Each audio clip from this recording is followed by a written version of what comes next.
तो हमारे जितने भी स्टूडेंट हैं वो सबसे पहले हम अब शुरू करते हैं जिनको प्री देना है, दबाव में बहुत ज्यादा है, वो तनाव में है और वो रास्ता ढूंढ रहे हैं, मैं उनके बारे में बात करने जा रहा हूं। सबसे पहला स्टेप, 6 स्टेप में पहला स्टेप मेरा है और वो है सब्जेक्ट कॉम्बिनेशन, यानी विषय समुच्चय की मैं बात करने जा रहा हूं। विषय को आप किस रूप में इस्तेमाल करेंगे, क्योंकि इस समय अब आपके पास समय कम है, दबाव ज्यादा है, और इसलिए आप कोशिश करिए कि विषय को आप कम से कम एक दिन में, मैं यहां पर आपको शेड्यूल डिस्कस करने जा रहा हूं और इस शेड्यूल में मैं आपसे बात करने जा रहा हूं कि जीएस का पेपर बहुत इंपॉर्टेंट होता है और दूसरा होता है हमारा सी सैट का पेपर इंपॉर्टेंट होता है प्री के लिए। तो आप जब जीएस की प्रिपरेशन कर रहे हो तो कम से कम आप 2 सब्जेक्ट का कॉम्बिनेशन ले लीजिए प्लीज। मैं आपको यहां पर सिंपल सा आपसे अनुरोध करूंगा कि इस तरह से, और कॉम्बिनेशन जब आप लें, 2 सब्जेक्ट का जब कॉम्बिनेशन लें, आप किस रूप में इसको इस्तेमाल करेंगे, तो जब 2 विषयों का कॉम्बिनेशन ले, तो अगर आप एक हिस्ट्री का ले जो इतिहास की कहानियां आपको बता रहा है, इजी टू रीड है, तो इसके साथ साथ कोशिश करें ज्योग्राफी या इकोनॉमी इसको साथ लेते चलें, जो कि आपसे विज्ञान या इकोनॉमी में वो क्लिष्टता की मांग कर रहा है, कॉन्सेप्ट की मांग कर रहा है। इस तरह का जब आप कॉम्बिनेशन लेते हैं तो आपके लिए एक सब्जेक्ट जहां वो कहानियों के साथ इजी टू रीड होता है, वहां आपके माइंड को ये क्या कर देता है, चैलेंजिंग करता है, या अगर आपके माइंड को ये चैलेंज कर रहा है तो आपको ये रिलैक्स करने का काम करेगा। ये 2 सब्जेक्ट कॉम्बिनेशन, या अगर आपने पॉलिटी लिया है तो पॉलिटी के साथ इकोनॉमी या साइंस किसी का भी एक कॉम्बिनेशन आप ले सकते हैं। एक दिन में न्यूनतम 2 सब्जेक्ट आपको लेकर चलने चाहिए, नंबर 1, पहला सबसे बड़ी बात है। इसके साथ साथ आप सीसैट बड़ा इंपॉर्टेंट है, सीसैट के लिए 1 घंटा आप कम से कम 1 से 1.5 घंटा आप यहां पर दें। अगर आप बहुत वीक हैं तो आप थोड़ा ज्यादा भी दे सकते हैं, अदरवाइज 1 से 1.5 घंटा आपके लिए सफिशिएंट होगा डेली देना। अपने टाइम टेबल में इसको लेकर आए। और सबसे बड़ी बात है, इसके साथ साथ आप कोशिश करें कि दोनों से मिलाकर 50 क्वेश्चन ईच, 50 क्वेश्चन जीएस के और 50 क्वेश्चन सीसैट के जरूर लगाएं। हर हालत में ऑब्जेक्टिव क्वेश्चन आप लगाने की शुरुआत कर दें। ये डेली जैसे आप रोज करते हैं आपको ये काम करना पड़ेगा अपने साथ। 50-50 क्वेश्चन के 2 सेट जीएस के और सीसैट के लगाना शुरू कर दें। या आप ऐसे भी कर सकते हैं, 70-30 का रेशियो भी लेके चल सकते हैं। 70 जीएस का लगा सकते हैं और 30 क्वेश्चन आप जो है वो सीसैट का लगा सकते हैं। ये सबसे इंपॉर्टेंट पार्ट है। और अगर आपने ये ऑब्जेक्टिव क्वेश्चन प्रैक्टिस छोड़ी, इस समय आपका जो प्री है वो आपके हाथ से निकल जाएगा। और जो बच्चे प्री देंगे अगले साल या उसके अगले साल, वो भी इसको बड़े ध्यान से सुने और बड़े ध्यान से समझें कि हम इसको कैसे लेकर जा सकते हैं। क्लियर? 2 सब्जेक्ट एक दिन में जीएस के कॉम्बिनेशन में लेंगे। दोनों सब्जेक्ट का नेचर अलग होना चाहिए, एक मैथमेटिकल और साइंटिफिक हो, दूसरा लिटरेचर फॉर्म में हो, तो हमारे लिए चलना आसान हो जाता है। अगला 50 क्वेश्चन या 70 और 30 का क्वेश्चन जो है वो आपको हर हालत में अपने साथ लेकर जाना है। अगर आप सीसैट ज्यादा वीक है तो आप क्वेश्चन को बढ़ा सकते हैं। अगर आप जीएस में अपना ज्यादा तेजी से आगे बढ़ना चाहते हैं तो ऑब्जेक्टिव क्वेश्चन यानी कि आपको इसको लगाना ही लगाना है। याद रखिएगा, डेली क्वेश्चन के बहुत बड़े डायमेंशन होते हैं। जब आप क्वेश्चन ऑब्जेक्टिव लगाते हैं, आपको पढ़ा है कोई बात नहीं है, लेकिन क्वेश्चन की लैंग्वेज, क्वेश्चन को लेकर एक जो है हमारा जो है प्रेशर होता है, ऑब्जेक्ट्स जो जितने भी हमारे उसके ऑप्शंस हैं उनको कैसे कॉम्बिनेशन में लगाना है, क्वेश्चन की भाषा को समझते हुए कैसे आउटपुट देना, ये प्रैक्टिस हमारी बहुत ही ज्यादा जरूरी होती है। सेकेंड वर्ड चले, दूसरे स्टेप पे आते हैं, फॉलो शेड्यूल। दूसरा, इस समय स्टूडेंट बहुत बड़ी गलती कर रहा है, ठीक है, जैसे प्रेशर आया, बहुत देर रात तक पढ़ने लगे, कई बार जल्दी उठ गए, आप अपनी बॉडी के शेड्यूल को बिगाड़ रहे। इस समय शेड्यूल अगर आपने बिगाड़ा, ठीक है, तो आपको इसका बड़ा खामियाजा भुगतना पड़ेगा। मैं आपको वार्न कर रहा हूं। सबसे बड़ी बात, आप अपने सीनियर से पूछ सकते हैं जिन्होंने प्री दिया। एग्जाम से 2-3 रात पहले नींद आनी बंद हो जाती है। जिस रात एग्जाम देने होता है आप लेटे होते हैं, मुझे सो जाना चाहिए, मुझे सो जाना चाहिए, फिर एक बार उठ के देखते 11 बज गया, फिर कहते मुझे सो जाना चाहिए, 1 बज गया रात के, 2 बज गया, 3 बज गया, सुबह हो जाती है और आप जो है उनीदी आंखों से जले सेंटर चले जाते हैं और वहां आपको क्या होता है, उबासी आती है, नींद आती है, आपका बॉडी जो है वो थकान के मारे, टेंशन के मारे जो है बहुत अजीब सी लगती है। और सबसे बड़ा इसका जो बुरा इफेक्ट आता है, चूंकि जो है वो सेकेंड हाफ में जब गैप के बाद, बीच में एक गैप होता है, उसके बाद जब सीसैट का पेपर आता है तो आप बिल्कुल बुरी तरह से लेथार्जिक, और आप ऐसी ऐसी गलतियां करते हैं, कंप्रीहेंशन आपके गलत होते हैं, मैथ्स के आते हुए क्वेश्चन आप गलत करके आते हैं। मुझे बताइएगा ऐसा हुआ था या नहीं हुआ था, और लगता है कि शायद ऐसा मेरे साथ हो गया। किए हुए क्वेश्चन गलत, गोला पेन से जो है उसमें सर्किल भरने होते हैं, वो बी की जगह सी हो जाता है, ऊपर वाले की जगह 38 की जगह 39 भर के चले आते हैं, और आपके 2-2, 3-3 क्वेश्चन ऐसे ही वेस्ट होते हैं। जिन्होंने एग्जाम दिया होगा वो मुझे बताएं ऐसा हुआ था या नहीं हुआ था। राइट और आप ये समझ रहे हो 2 से 3 क्वेश्चन सिर्फ इस वजह से गलत हो गए कि आप ध्यान नहीं दे पा रहे, आपकी आंखें नींद से भरी हुई हैं और वहां आपसे इतनी बड़ी गलती हुई। हुआ ऐसा? बिल्कुल, जैसे ये संतोष ने कहा, बिल्कुल सही बात है। तो गलती होती कहां है? गलती होती है कि हम अपनी बॉडी को उस शेड्यूल के हिसाब से एडजस्ट नहीं करते। We have a body clock, हमारे पास एक बॉडी क्लॉक, इसको साइकार्डियन साइकिल कहते हैं। We have a melatonin secretion, ये साइंस है इसका। यानी हमारी बॉडी का भी क्या होता है, एक क्लॉक होता है। आप एक काम करके देखिए, आप अपने सोने जागने का जो है समय चेंज कर दिया, आपकी भूख, आपका जो नेचुरल कॉल आती है, जो आप टॉयलेट जाते हैं, सब कुछ आपका चेंज हो जाएगा, आपको कॉन्स्टिपेशन हो जाएगा। तो आप ये सोचिए कि आप लास्ट दिन जाकर अपने आप को सुधार लेंगे, दैट इज नॉट पॉसिबल। आपको क्या करना पड़ेगा, एक शेड्यूल फॉलो करना पड़ेगा। कैसा शेड्यूल फॉलो करना है? आपको यूपीएससी का टाइम टेबल जो है, अगर सुबह 9:30 बजे से पेपर होता है, 2 घंटे का पेपर होता है, तो आज से आप एक काम करिए कि 9:30 से 11:30 या 10 से 12 जो भी आपका टाइम आता है, ठीक है, उस हिसाब से अब इस बार देखते हैं कि टाइम टेबल में क्या दे रहे हैं। ठीक है, 9:30 से 11:30 मैं हर हालत में पढ़ने बैठूंगा, कुर्सी पर बैठूंगा, थकान लग रही कोई बात नहीं, बैठूंगा। ये मेरे बैठने का समय है, चाहे वो मेरी क्लास चल रही हो तो भी बैठूंगा, और अगर मुझे घर पे पढ़ना है तो मुझे जो है पढ़ना है। मान लीजिए दूसरा टाइम है, मान लो 2 से 4 बजे का। अब चाहे जो हो जाए, दोपहर में नींद आ रही है, कुछ भी हो रहा है, नहीं, 2 to 4 मुझे अपनी चेयर पे बैठना है। After 21 to 30 days, 33 days minimum, 33-34 दिन के बाद तुम्हारी बॉडी का साइकार्डियन साइकिल जो है वो क्या होगा, बॉडी क्लॉक इसके हिसाब से एडजस्ट होने लगेगा। इसमें उसको मैसेज आएगा, this is a time of alert. इसके बाद फॉलो शेड्यूल में 2 शेड्यूल कतई भी गलत नहीं करना। इस बीच में काफी मैं अध्ययन कर रहा हूं, खुद पर अपने प्रयोग कर रहा हूं, और 2 शेड्यूल कतई मत। मैं मतलब पहुंचा, मुझे मेरी बहुत बड़ी गलती पता चली, कई बार काम के चक्कर में बहुत लेट नाइट वर्क करता हूं, बहुत देर तक जो जगता रहता हूं। 2 ऐसी गंभीर चीजें जिसका लॉन्ग टर्म में बहुत बड़ा इफेक्ट आता है, और वो होता है सबसे पहला सोने का समय। मैं जागने की बात नहीं कर रहा हूं, सोने का समय। ये इतना डिजास्टर क्रिएट करता है, ये आपकी माइंड की, आपकी जो ब्रेन की पावर ही सक कर लेता है।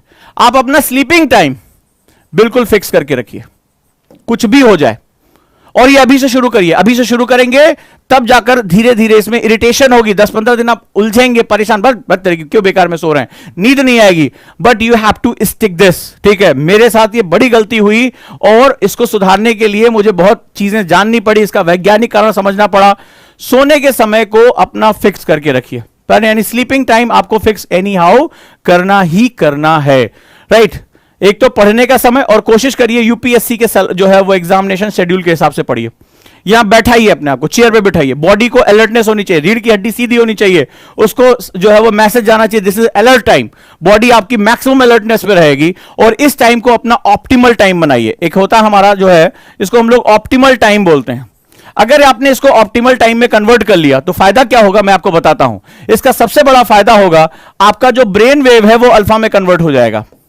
और आप जानते हैं, कई बार मैं इसके बारे में बात कर चुका, अगर आपका ब्रेन वेव अल्फा में ऑटोमेटिकली कन्वर्ट हो जाएगा तो आपकी इंफॉर्मेशन ग्रास्पिंग पावर और रिकॉलिंग पावर, यानी जो आपने पढ़ा है उसको रिकॉल करने की शक्ति कई गुना बढ़ जाती है, मल्टीपल टाइम बढ़ जाती है, और आप अपने समय का भरपूर उपयोग कर पाते हैं। जो सिली मिस्टेक्स होती है, जो निगेटिव मार्किंग होती है, वो ऑटोमेटिकली रिड्यूस हो जाएगी। But you have to follow this. आज से आपको वो शुरू करना पड़ेगा। अपना स्लीप टाइम, पहले सोने का समय आपको फिक्स करके रखना है, ठीक है।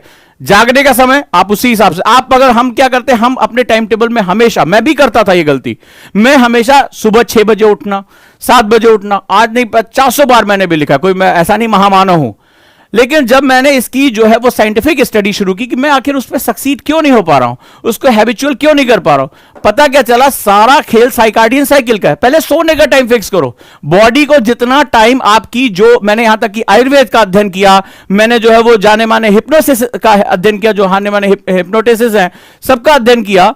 तो आयुर्वेद कहता है कि आपकी बॉडी टाइप से, चाहे वो आपका जो है वो वात पित्त कफ, इस 3 हम सब में जा रहे हैं, या हमारी साइकार्डियन साइकिल, हाइप्नोटिक, आप अगर सोने का समय सेट कर लेते हैं, जागने का बॉडी अपने आप आपको रिकॉल कर देगी। बहुत से ऐसे लोग हैं जिनको किसी अलार्म की जरूरत नहीं पड़ती है। हम क्या करते हैं, हम सुबह उठने के बारे में पढ़ते हैं कि सुबह उठना है, सुबह उठना है, हम अपने सोने के बारे में बात नहीं करते। तो प्लीज, अगर जिसको भी प्री देना है और अपने टाइम को ऑप्टिमल करना है, इस वर्ड को याद रखना, इस समय तुम्हारा ब्रेन हायर लेवल पे फंक्शन कर रहा होगा, आपको अपना रिदमिक टाइम मिल जाएगा, ये मेरा रिदमिक टाइम है, और अपने ब्रेन वेव को आप अल्फा में कन्वर्ट कर पाएंगे। आप यकीन मानिए बहुत सी सिली मिस्टेक, आप कम से कम 6 से 7 क्वेश्चन तो आते हुए क्वेश्चन आप गलत करते हैं, वो आपका खत्म हो जाएगा। और ये आपको पता होगा कि जो भी प्री देते हैं या दिया होगा उनको पता होगा 6 से 7 क्वेश्चन की वैल्यू क्या होती है।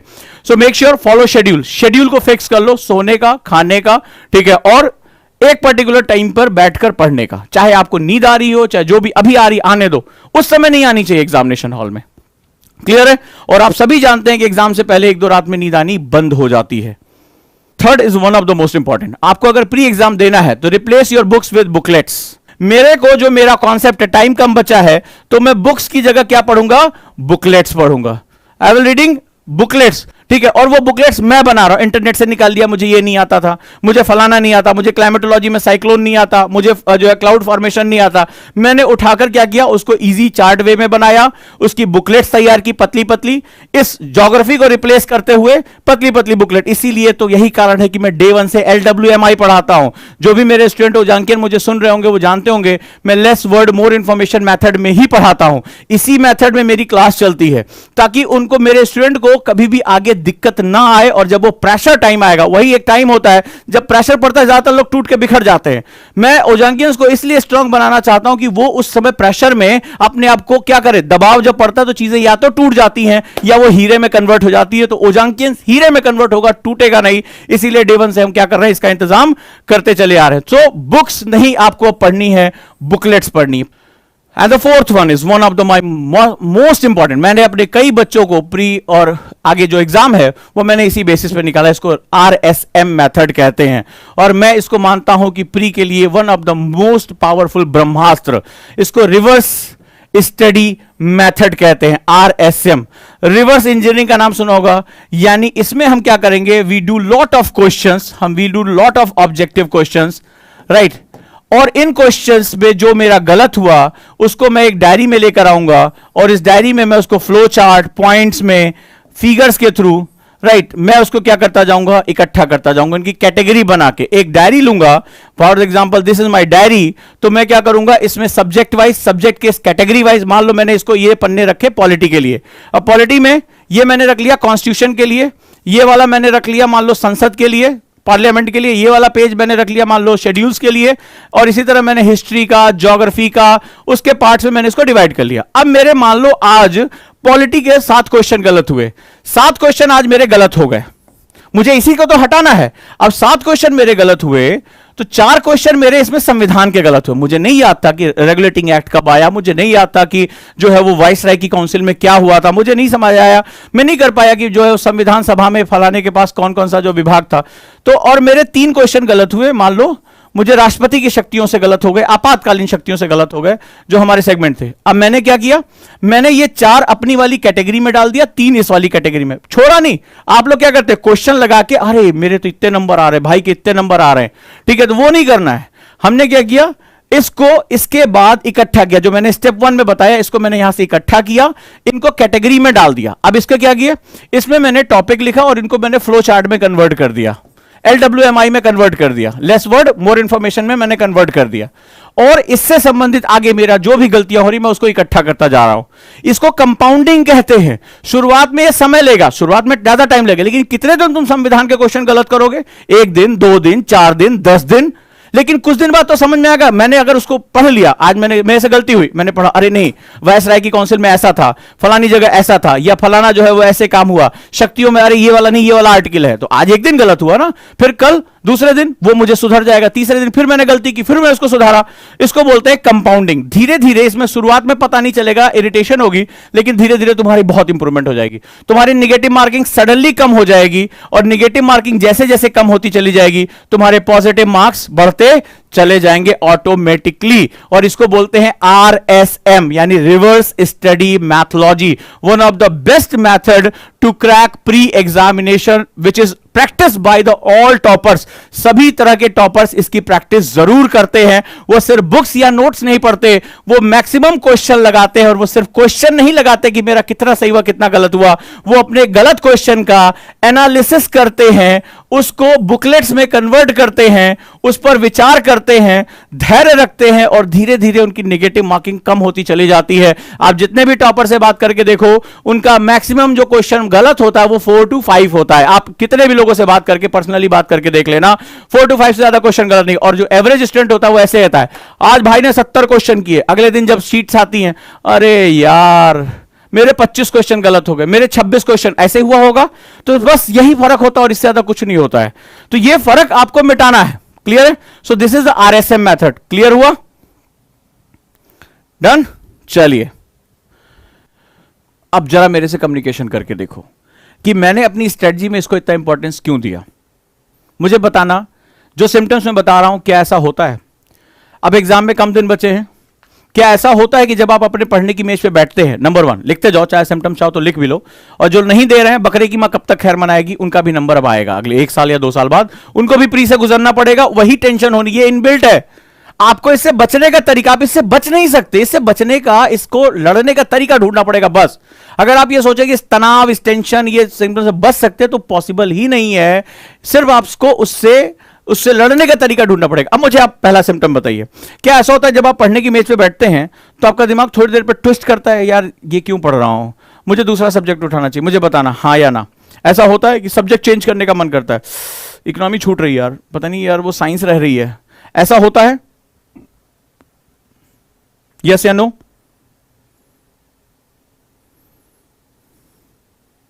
यस? क्या ऐसा होता है कि हार्ट बीट कई बार ऐसे सोच के कि यार नहीं हुआ तो, क्या हार्ट बीट तेज होती है? मुझे बताना, मतलब अनयूजुअल हार्ट बीट महसूस होती है? क्या हाथों में स्वेटिंग ज्यादा आती है, मतलब पसीना ज्यादा आ रहा है? ठीक है, दूसरा सिम्टम। तीसरा सिम्टम, जब आप बैठते हैं तो आपके पैर, अगर कभी आप नोटिस करके देखें, कई बार हमें नहीं पता चलता, दूसरे से कहना, कि आपके पैर ऊपर नीचे थपथपाते हैं, मतलब उसमें जो है पैर ऐसे ऊपर नीचे काफ मसल्स के दम पे वो जंप करते हैं, क्या ऐसा होता है? अनइजीनेस सा होता है? क्या आपकी ब्रीदिंग सैलो होती है, मतलब आप सांस ले रहे हैं और आपको लग रहा है कि अभी सांस पूरी अंदर नहीं जा रही है, आ रही है, जा रही है, आप थोड़ा सा एजिटेटेड है, आप काम नहीं है, माइंड जो है आपका काम नहीं है। क्या इसमें से कोई सिम्टम आपके साथ हो रहे हैं? राइट, मतलब जैसे हाथों में स्वेटिंग आना, ठीक है, पैरों का ऐसे लगातार जंप करना, लगातार जो है वो स्थिर नहीं बने हुए हैं, ठीक है, या फ्लेक्सेस, मसल्स के फ्लेक्सेस होती हैं, फड़फड़ाती हैं नसें थोड़ी सी, या हार्ट बीट कई बार जो है वो कुछ सोच के बहुत अचानक से तेज हो जाती है, राइट, इस तरह से होता है, या इल्यूजन से होते हैं, यार ये पढ़े या वो पढ़े, कंफ्यूजन होता है, फिर कोई दूसरी किताब उठाते हो, फिर वहां रख देते हो। क्या ऐसा होता है आपके साथ? तुमने कभी किसी से पूछा ऐसा तुम्हारे साथ क्यों हो रहा है? इट्स जो है ये बहुत इंपॉर्टेंट जो है वो न्यूरोकेमिकल रिएक्शन है तुम्हारी बॉडी का। और जब तुम्हारी बॉडी में एक जो है वो हार्मोनल सिक्रीशन होता है, फाइट एंड फ्लाइट सिंड्रोम, तो तुम्हारी बॉडी जो है वो क्या होती है, डिफेंसिव हो जाती है, वहां पर रक्षात्मक हो जाती है, और आपका जो ब्लड सप्लाई है वो इसको जाना चाहिए, इसको चाहिए 20%, वो नहीं होता है, और पैरासिम्पैथेटिक नर्व एक्टिव हो जाती है। एक बार उसको जो है वो डिसॉल्व होने में, सेट होने में 20 मिनट से ज्यादा समय लग जाता है। इसीलिए मैं कह रहा हूं, ये बहुत से बच्चों को मैंने देखा है, अभी आप देखते जाइए, बहुत से लोग जो आज कसमें खा रहे हैं प्री का देने के लिए, वो एग्जाम सेंटर नहीं जाएंगे। आज ओजांग के वर्ड्स लिख लीजिए, ठीक है। आज जो कह रहे हैं कि मुझे प्री देना है, मैं ये करना है, वो करना है, मुझे रिवीजन करना है, 2021 मेरा लक्ष्य है, मेरा सपना है, एग्जामिनेशन सेंटर नहीं जाएंगे उसमें बहुत से लोग। और ये मैंने यूपीएससी का फैक्ट चेक कर लेना। मैं किस आधार पर कह रहा हूं? मैं इस साइंटिफिक आधार पर कह रहा हूं, वैज्ञानिक आधार पर। उनके दिमाग में कुछ दिन पहले, मैं आपको सिम्टम्स बता दे रहा हूं, लिख लेना, ऐसा ही होगा अक्टूबर महीने में, ठीक है। आपकी तबियत बिगड़ने लगेगी, आपको वोमिटिंग की प्रॉब्लम आएगी, बुखार भी आपको आएगा उस समय, ठीक है। और आप बहुत ज्यादा नर्वस से फील करेंगे। अपने घर पे आप फोन करेंगे और कहेंगे वो मम्मी मुझे अक्सर जो है सर दर्द बहुत बढ़ने लगा है, बीमारी बहुत बढ़ने लगी। पापा मम्मी को आप बताओगे कि इस बार आप प्रिपेयर नहीं हो, लेकिन डायरेक्टली तो कह नहीं सकते, इनडायरेक्टली आप उनको जो है वो कोई ना कोई कहानी बताओगे, और आपके साथ ऐसा हो रहा होगा। आपका डाइजेस्टिव सिस्टम क्रैश हो चुका होगा, आपको बार बार जो है वो वोमिटिंग की प्रॉब्लम, डिसेंट्री की प्रॉब्लम, आपकी बॉडी एक, बुखार आना, सर दर्द लगातार बने रहना, ये सारे सिम्टम्स आपको सितंबर एंड से शुरू हो जाएंगे, अगर आपने अभी से उसकी तैयारी नहीं की तो। और लिख लो, आज मुझे मैसेज कर देना, ठीक है, जो 2-3 महीने बाद मुझे मैसेज कर देना कि ऐसा हुआ था या नहीं हुआ था, ठीक है। बहुत ही स्टडी के बाद ये बातें कह रहा हूं। तो आखिर उससे बचना कैसे है? उसकी तैयारी अभी से करनी होगी, और उसका सबसे अच्छा तरीका होता है meditation. Meditation is all about see your symptoms, see your symptoms. यानी मेडिटेशन को मैं ये नहीं कहूंगा कि आप पहाड़ों पे चले जाओ, जोर जोर से चिल्लाओ, या ना ना ना ना, इस बहुत सिंपल। आप जानते हैं मैं हमेशा जो है लॉजिकल और जो है सिंपलिस्टिक बात करता हूं। Meditation is all about see your symptoms, see your thoughts, see your जो आपके दिमाग के विचार चल रहे हैं उनको देखना, कॉस्मोस से, इस ब्रह्मांड से मांग लो अपने लिए जो चीज चाहिए, और उसके लिए सबसे अच्छा मेथड है to link with the cosmos, और उसके लिए सबसे बेहतरीन मेथड होता है मेडिटेशन। राइट, मेडिटेशन क्या काम करता है? सबसे बड़ी बात, आपको रिलैक्स रहना सिखाता है।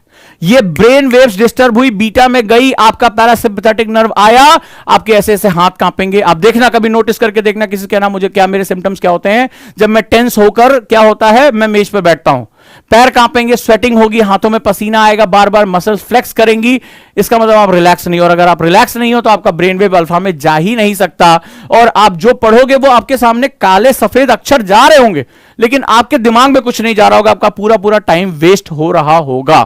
राइट, दूसरा, ओवरकम द एंजाइटी। एंजाइटी इतना बड़ा कंसर्न है, मैंने एक स्टूडेंट को फूट फूट के अपने सामने रोकते हुए देखा कि वो डिप्रेशन का शिकार, एंजाइटी, परेशानी इतना हो रहा है। इससे आप बाहर निकल पाओगे। आप अपने डॉक्टर खुद हो, लेकिन तुम अपने अंदर जाने का तरीका नहीं ढूंढते हो। एंजाइटी से कंसंट्रेशन लेवल आपका बहुत बढ़ जाएगा। इस समय आपको जो पढ़ना है, क्योंकि आपके पास टाइम बहुत कम है, आप टाइम के साथ गेम नहीं खेल सकते, आप टाइम वेस्ट नहीं कर सकते, तो आपको जो पढ़ना है टू द पॉइंट हिट करके पढ़ना है। The best method is meditation. आपका कंसंट्रेशन लेवल बिल्कुल फोकस करते चला जाएगा। Right, greater ability to remember, आपकी याददाश्त बढ़ जाएगी, क्योंकि आप काम होंगे, आपका दिमाग ज्यादा से ज्यादा इंफॉर्मेशन रिसीव कर पाएगा, और रिसीव करने के साथ साथ वो आपको वापस भी कर पाएगा। Next one, meditation start expanding your aura. आपकी पॉजिटिव एनर्जी बढ़ेगी, लोग आपके पास आएंगे डरे हुए, आप उनको पॉजिटिव कंसोल कर पाओगे। Develop an absolute positive attitude, और सबसे बड़ी इसकी बहुत जरूरत आएगी, डर लगेगा। अभी आने दो सितंबर, इतना डर लगेगा, अपने टीचर को उल्टा सीधा बोलोगे। आज गुरु पूर्णिमा के लिए बधाई दियो ना, किसी बात के लिए बोल दोगे, मैं गारंटी के साथ कह रहा हूं, आप आज की डेट में आप कुछ भी बोल सकते हैं क्योंकि आप अपने बारे में निगेटिव सोच रहे हैं। जब आप अपने बारे में निगेटिव सोचते हैं, निगेटिविटी ये चश्मे की तरह होती है। क्या होगा अगर मेरा ये चश्मा जो क्लियर है, मैं इसको हरे रंग का ग्लास लगा दूं? मैं आपको समझाता हूं पॉजिटिविटी और निगेटिविटी होती क्या है। तुम कहते हो ना कि फलाना टीचर खराब है, फलाना ये खराब है, फलाना किताब खराब है, फलाना किस्मत खराब है। ठीक है, मुझे ये बताओ, ये चश्मे को अगर मैं हरा कर दूं तो मुझे दुनिया कैसी दिखाई पड़ेगी? या काला कर दूं, जो ये मुझे जो ग्लास है मेरा, तो मुझे दुनिया कैसी दिखाई पड़ेगी? मुझे दुनिया कैसी दिखाई पड़ेगी? मुझे दुनिया कैसी दिखाई पड़ेगी? जिस कलर का मेरा ग्लास है। तो क्या दुनिया काली है या दुनिया हरी है? नहीं है, दुनिया तो अपनी जगह है।